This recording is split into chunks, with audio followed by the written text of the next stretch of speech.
Greetings, parents. Mr. Koga here, and this is the story of SCR-5. Wow. We actually made it. It's humongous. This book is massive. It's probably like 20 inches by about 16 inches.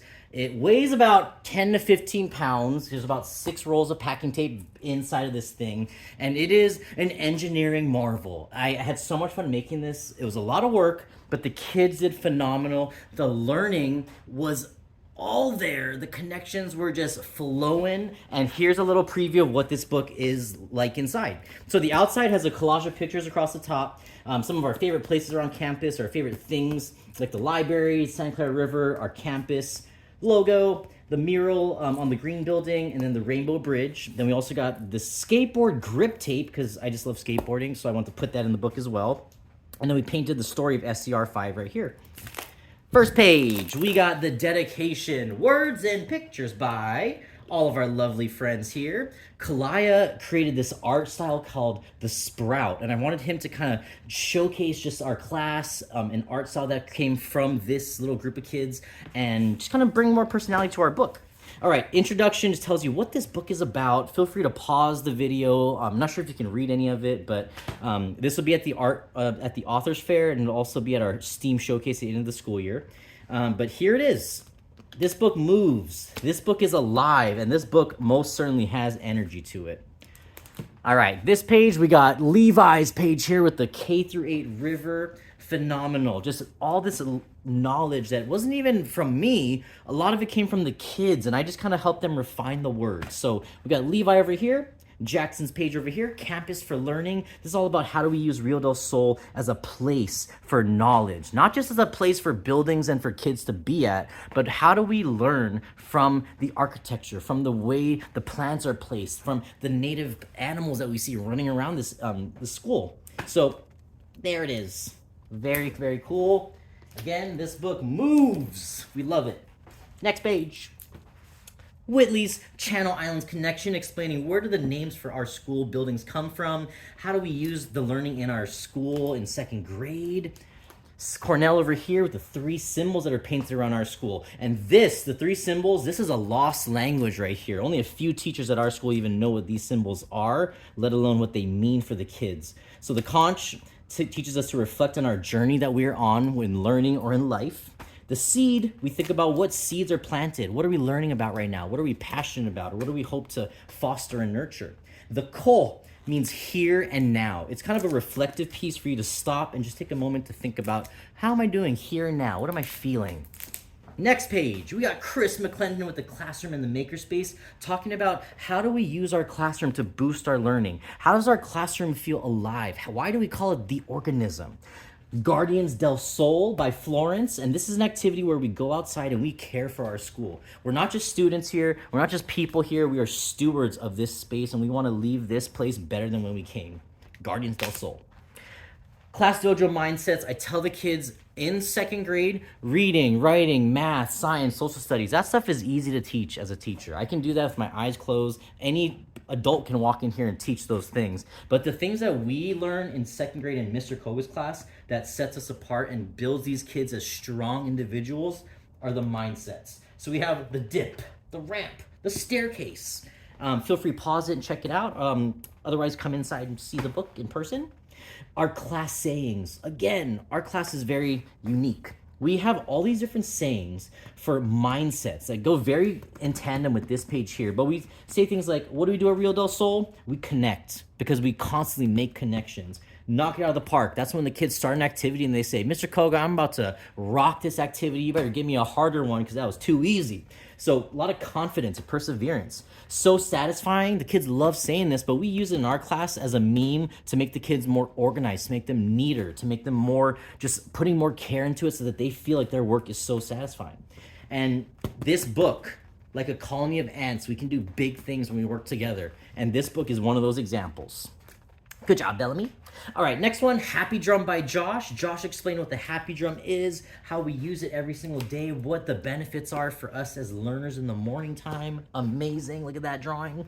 Jalen came in with the Kinder Buddies, because Kinder Buddies are good for the soul, no doubt. We learn better together with Mrs. Quijano's class, and we just showcase a few different little activities we do with our Kinder Buddies and why community is so important to us at Del Sol.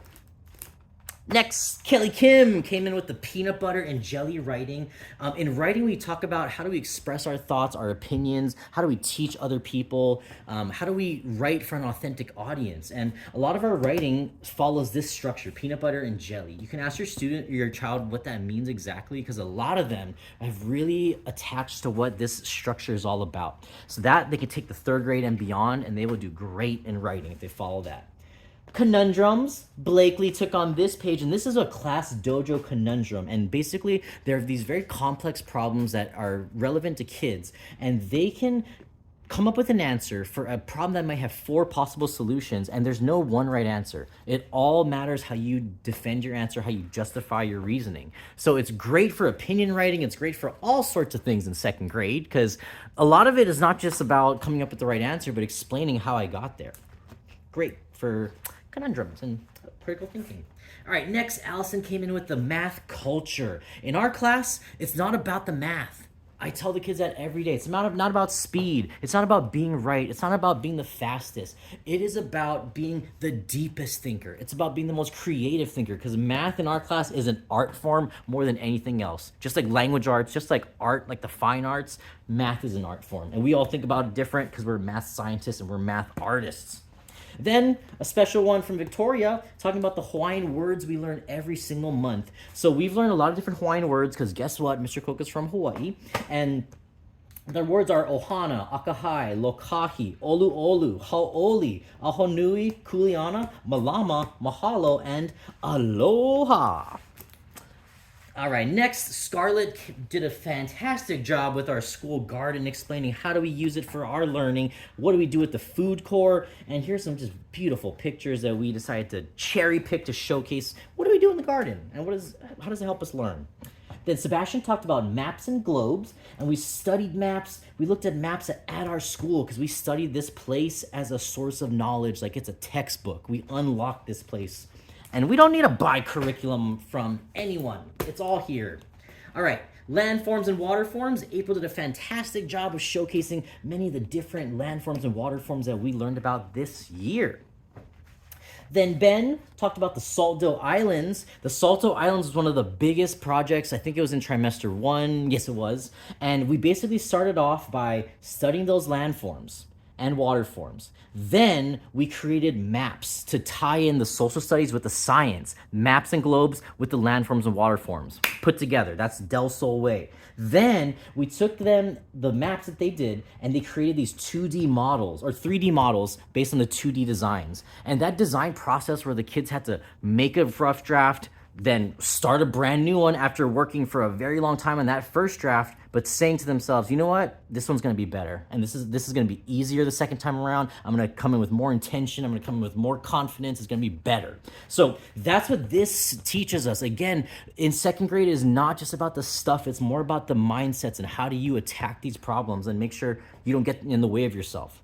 So after we made the 3D model, then we painted them, and then we wrote stories about exploring these islands and showcasing our knowledge of the landforms and waterforms with this island. So it's a very contextualized, very comprehensive way of learning that I wish I learned when I was in 2nd grade, because, who knows what these kids are going to do when they're adults. Fall Harvest Carnival, Liam did a really awesome job because he came up with almost all of these words and thinking on his own. He really just took it on, felt very passionate about this subject, so he just matched perfect with the Fall Harvest Carnival. And we talked about the design process here, how we took it from the paper drawings all the way to the full school event. All right, Important People by Adrian, and Adrian's page was awesome because he included these great Lift the Flaps with me as Vincent Van Gogh, Mrs. Lamb as Jane Goodall, Mrs. Stephenson as Lucille Ball, and Mrs. Gatsby as Queen Elizabeth. All right, Kalaya took on the erosion process, and boy, oh boy, I don't know if you heard your kids say this word yet, but we say this word all day, every day. And it's so funny because a lot of times it's not even talking about science. We talk about erosion with Pokemon cards. We talk about erosion with our crayons and school supplies. We talk about erosion when we see anything moving from place to place. Because these kids, they make the connections. They don't just see weathering as isolated in science as just weathering of rocks and minerals and the earth. They see weathering as breaking down of a material, and they can transfer that concept into anything else that we do in school. That's the Del Sol way, baby. Okay, so Kalaya, erosion, incredible. Illumination time. I used to call it Genius Hour last year, but I decided to switch it to Illumination time this year because one, I like to come up with my own things and just rebrand stuff, and two, because this idea of illuminating, a light coming from within, and the kids kind of discovering passions, chasing them down, and just that light kind of being like a metaphor for like the kids kind of discovering their own personalities and their own gifts. Like it's almost like they light up and they realize, oh, I'm not, nobody. I am someone who has a lot of things and I know about I can do a lot of stuff. So a lot of great examples. Even got a little joke of the day. Fantastic job, Adeline. All right, Sophia talked about seed dispersal. She even included this lovely phoenix drawing that I was just in love with. But these, I took all these pictures a few years ago when we had all the plants just blossoming and blooming. But these are all the native plants that are around Rio del Sol. We connect these native plants with the native plants at the Channel Islands, that page that Whitley made.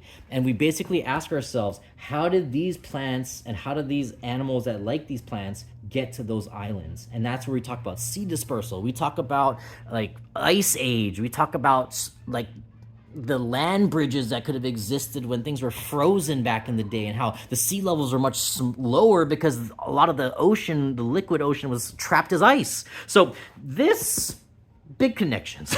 All right, last, you definitely have heard about this, and I hope it hasn't been too much, but this is Minecraft in class, and this is Mila talking about all the ways that we use Minecraft to boost our learning. And no, it's not just about building stuff. We use it for social studies, for landforms. We do math problems in there. We present to practice public speaking. We do all sorts of things. All right, that is our book. Hope you enjoyed it, and we're so proud.